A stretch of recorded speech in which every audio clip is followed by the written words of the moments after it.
A number of years ago, I was invited to come to Bali to create a performance for the Walter Spies Festival. Walter Spies was a German artist who lived during the colonial times in Bali and in Java. He was a tremendous painter. If you look at his paintings from his European time, he's sort of another Chagall. But when he came to Bali, everything changed and everything got really exciting and really deep.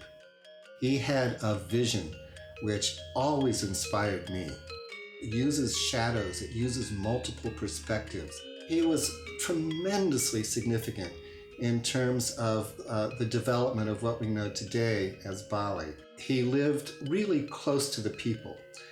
And he is the person, I guess more than anybody, who saw the talent of the Balinese as artists. Every year or 2 years in Bali, there's a Walter Spies Festival, and each time it honors a different part of Balinese cultural life. Sometimes it's about Legong or some sort of dance like that.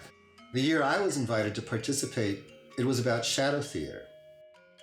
I was coming back to the first place that I ever went to in Bali 30 years before this, and I was bringing ideas that I had created that were different than traditional Balinese shadow theater ideas.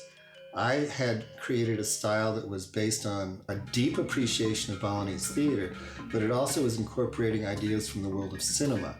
It was projecting shadows on a giant screen, using multiple light sources and scenery to create a live montage. Mayadanawa is sort of a demonic figure who arrives one day and demands that everybody worship him. Now, who that is exactly changes over time, but it's always whatever force is coming in from the outside that is threatening the stability of Balinese life. At sometimes it might have been considered to be Islam, at sometimes it might have been considered to be Buddhism. Now it could be considered to be commercialism. But in any case, there's this character who comes and demands that everybody worship him and him alone.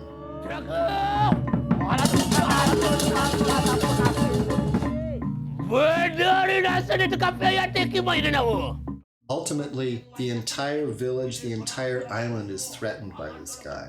He fights against all the priests, against all the gods.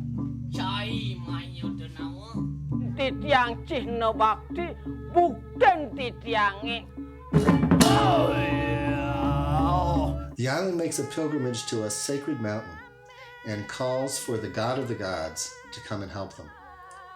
The end of the story is a chase between this guy Mayadanawa and the god of the gods. And every place that he lands is another village in Bali. So we tried to honor two things. We tried to honor that sense of the supernatural, and we tried to honor Walter Spies and his sense of perspective and his multiple planes. Throughout this story, we are experimenting with different ways of splitting the screen up and telling the story on multiple panels at the same time. The masks we made out of rawhide, but they're giant masks. They're great big things.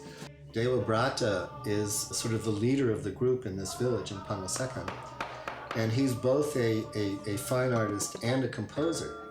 So working together, he was figuring out the music the whole time.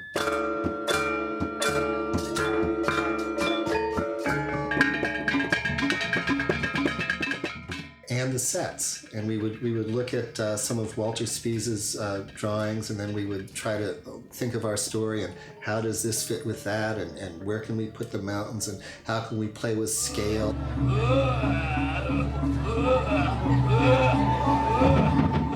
All of those things were stuff that I had been a little bit used to. Dewa had been a little bit used to as well, but now we had a crew of probably 15 shadow casters and 50 musicians who we had to bring along into this new idea, and in a very short time. There are lots of people in Bali now, particularly students at the Performing Arts School, who are trying different ways of doing large-scale projected shadows. Some of them use computer projection, some of them use other things like that. And for better or for worse, part of that is my influence. And I try to to go back and add my 2 cents in here and there, but it's taken off and taken a life of its own.